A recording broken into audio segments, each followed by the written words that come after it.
berjumpa kembali di channel Tesis Picture. Saya Teguh Santoso.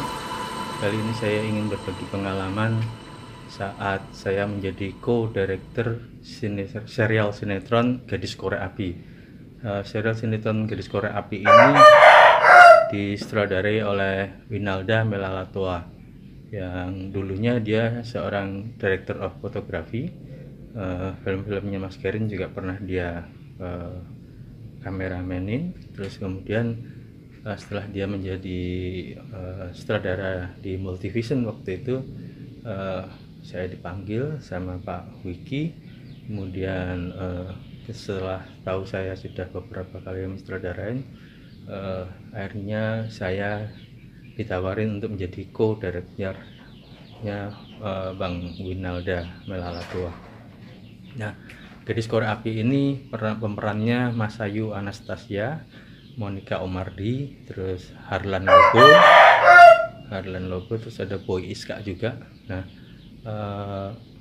menjadi co-director itu yaitu mewakili representasi sutradara, bagaimana apa yang ingin sutradara inginkan, make upnya seperti apa, kostumnya seperti apa, lokasi seperti apa. Saya mengkoordinasi dengan tim dan dengan Astrada. Waktu itu ada 2 Astrada.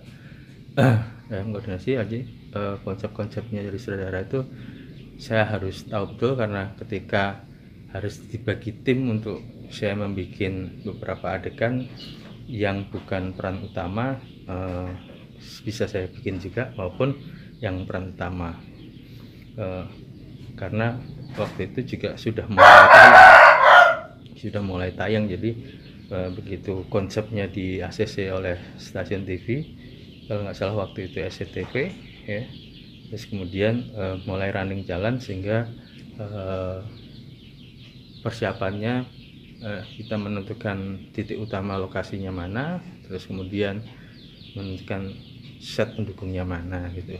Nah, waktu itu untuk set hutan itu kita berlokasi di Studio Alam TVRI Depok, Jakarta ya. Gadis Korek Api ini kan dari H.C. Andersen, tapi sebenarnya nggak mirip banget dengan yang diceritakan di H.C. Andersen.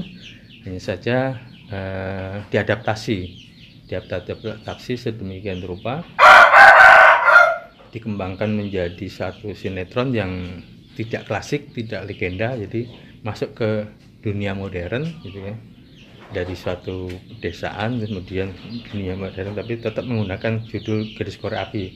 Tapi pada prinsipnya sebenarnya itu bukan Gadis Korek Api yang dibikin H.C. Andersen, cuma terinspirasi, terilhami dan diadaptasi. Nah, penulis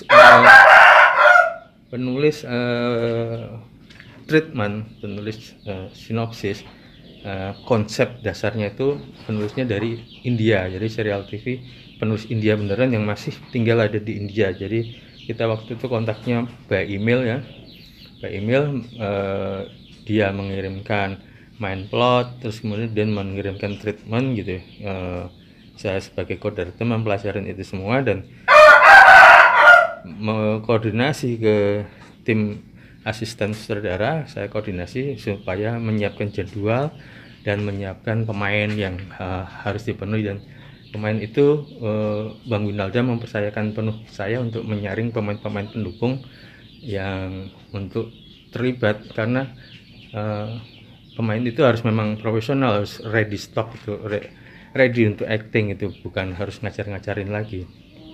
Dan bersama Pak Wiki dan Pak Winalda menurut saya sudah sangat bagus ya, kompak gitu. Kemudian pencapaian yang ingin dibikin sama Bang Win gitu, itu juga sesuai dengan harapan dari Pak Wiki ya.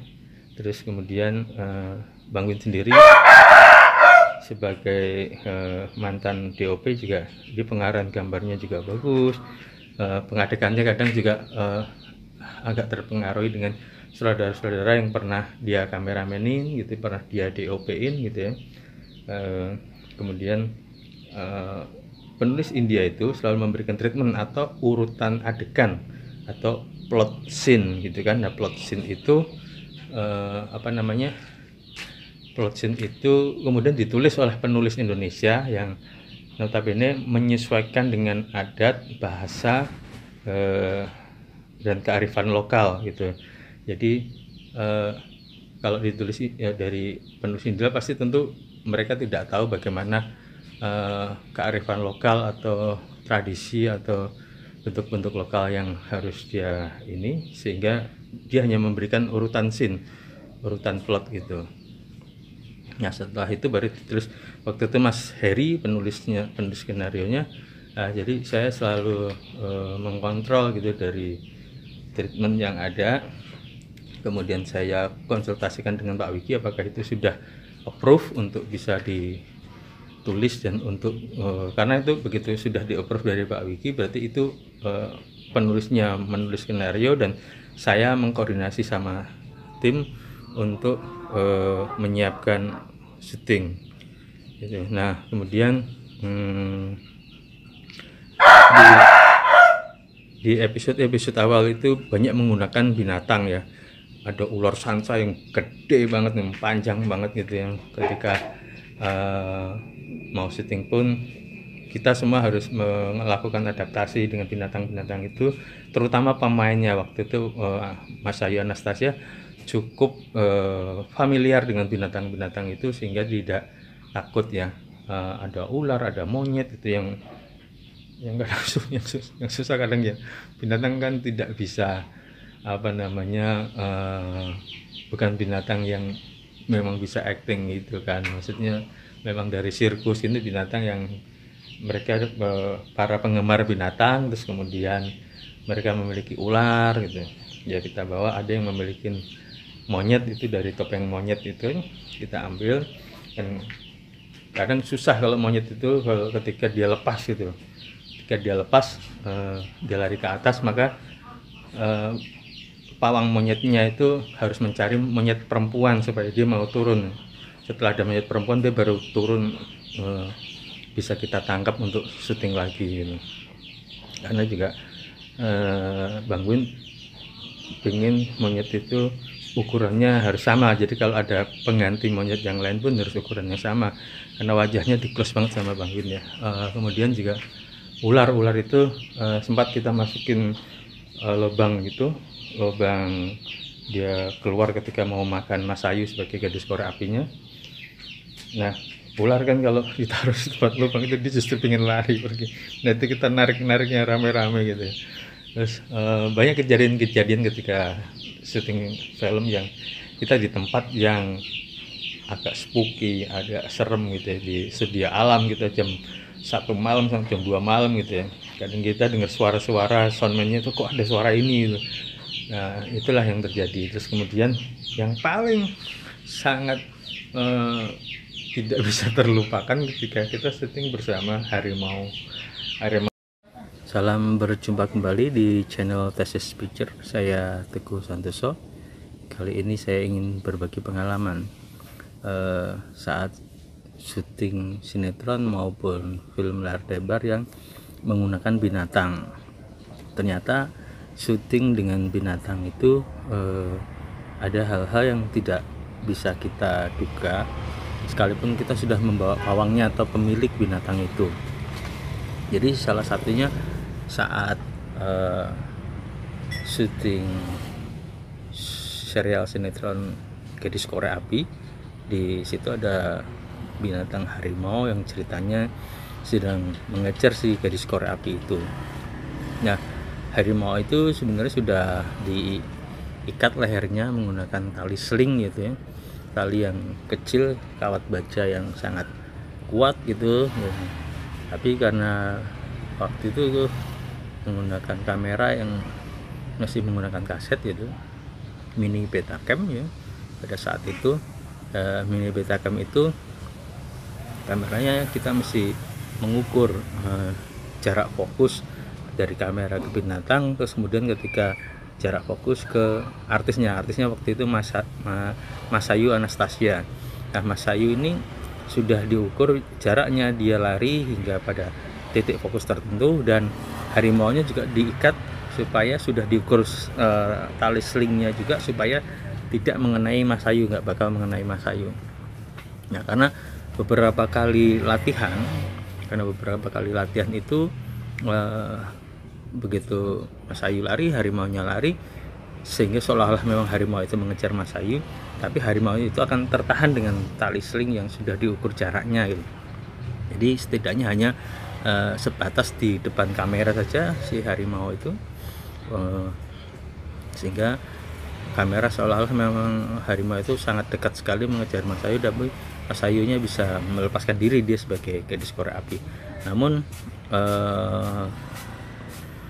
saat itu karena ada sekitar 5-6 kali latihan fokus sama latihan gerak kamera itu, pada saat syuting, pada saat kita rekam itu harimaunya begitu larinya begitu keras gitu, begitu kuat kan.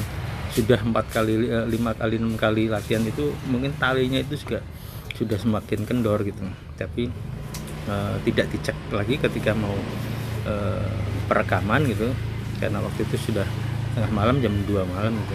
Nah, harimau itu saking kuatnya, begitu adegan action Mas Ayunya lari dan harimau itu mengejar seolah seperti beneran, dan kita nggak menyadari kalau ternyata harimau itu sangat kuat sekali dan tali selingnya itu udah lepas gitu.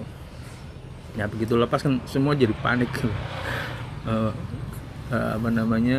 Terutama makeup kostum yang banci itu dia sudah gemetaran, tapi pawang dan pemilik harimau itu atau yang mengelola harimau itu dia langsung teriak, jangan ada yang bergerak, jangan ada yang lari gitu. Karena harimau itu hanya mengejar buruannya kalau buruan itu lari. Sehingga begitu lepas itu salah satu yang pengelola atau pemilik harimau itu langsung memegang Mas Ayu untuk supaya diam di tempat, dan semua kru nggak boleh melakukan kegiatan, semua diam di tempat. Nah, saya kebetulan waktu itu di sebelah kamera, ada 2 kamera dan saya di tengah-tengah kamera, dan harimau itu begitu besarnya, setinggi saya ini, dia lompat di depan kamera mengejar orang yang lari. Nah, ketika orang yang lari itu pengurus harimau yang suka ngasih makan harimau dan mandiin harimau itu, dia yang disuruh lari sama pemilik harimaunya, kamu lari dia si pemilik itu supaya dia dikejar harimau. Jadi harimau itu hanya mengejar orang yang lari, orang yang bergerak gitu. Nah, yang lain diteriakin jangan ada yang bergerak gitu. Semua akhirnya terdiam.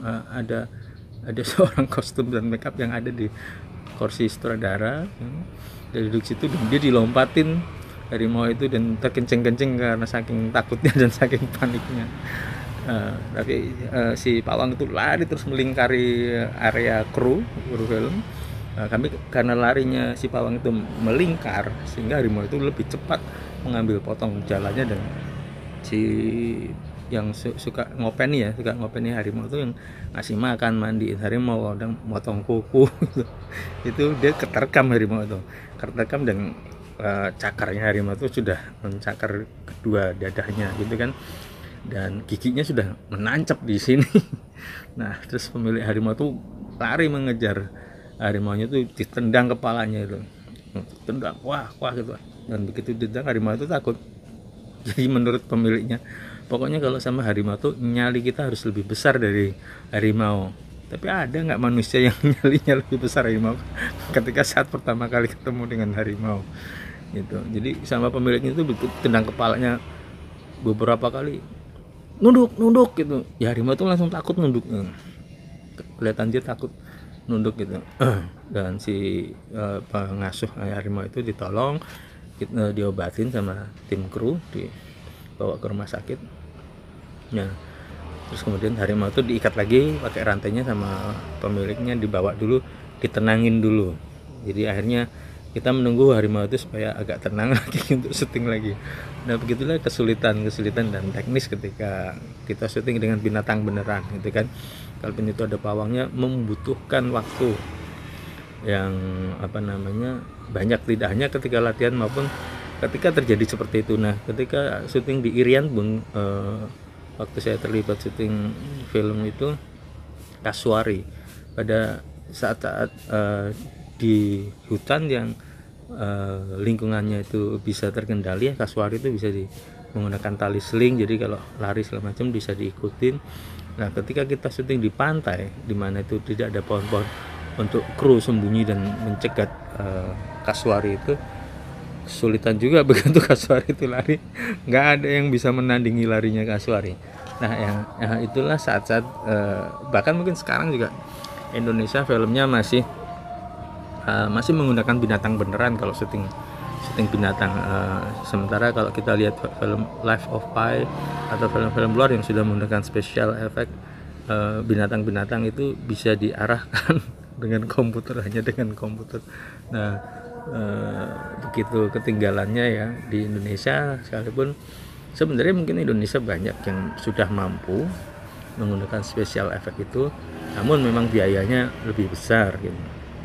Apalagi kalau harus menyerupai dengan binatang itu beneran dan tidak kerasa tempelan. Sementara kayak komik 8 yang bikin buaya segala macam sudah hampir bagus, tapi masih belum yakinkan kalau itu buaya beneran. Kelihatan itu buaya special effect maupun sinetron kita, apalagi sinetron kita yang sangat dikejar tayang gitu. Bahkan ada kejadian aktornya naik kerbau, itu gambarnya kerbau sudah bagus, orang aktor naik kerbau sudah bagus, ternyata lupa mengganti blue screennya untuk beberapa second, sehingga aktornya masih kelihatan dengan background hijau atau biru gitu ya. Nah demikian yang bisa saya sampaikan mengenai ketika membuat film menggunakan binatang. Itu memang satu, harusnya sudah ada briefing dengan antara tim kru maupun dengan pemilik harimau. Tapi mencari syuting binatang buas di Indonesia ini juga tidak gampang gitu. Ada juga kawan saya yang syuting dengan buaya, saking keselnya buaya itu tidak bisa diatur, namanya juga buaya, namanya juga binatang. Yang keselnya dari pertama kali pada takut melihat buaya itu sampai akhirnya gemes gitu. Jadi beramai-ramai menangkap buaya supaya ngarahin buayanya itu sesuai yang ingin diarahkan sutradara. Buayanya ditangkap rame-rame, kepalanya tonjolin ke kamera. Nah dari situlah akhirnya ada tim artistik yang membuat mockup buaya, jadi kepalanya seperti buaya, badan seperti buaya, tapi bisa digerakkan gitu, karena menggunakan buaya beneran luar biasa susahnya. Dari kru yang pada takut sama buaya, akhirnya pada nekat megang rame-rame supaya cepat selesai syuting gitu. Ya demikian yang bisa saya sampaikan. Semoga di masa-masa ke depan perfilman Indonesia semakin maju, sinetron Indonesia juga semakin maju dengan menggunakan special effect-nya, dengan maksimalkan special effect, bagaimana sinetron FTV dan film-film Indonesia ke depannya special effect-nya juga semoga semakin bagus, dan bisa mensejahterakan juga para kreator-kreator animasi ataupun special effect dengan komputer itu, supaya bisa tumbuh special effect di Indonesia. Terima kasih sudah menyimak, semoga bermanfaat. Maaf kata bila ada kalimat atau pengungkapan yang kurang berkenan. Salam.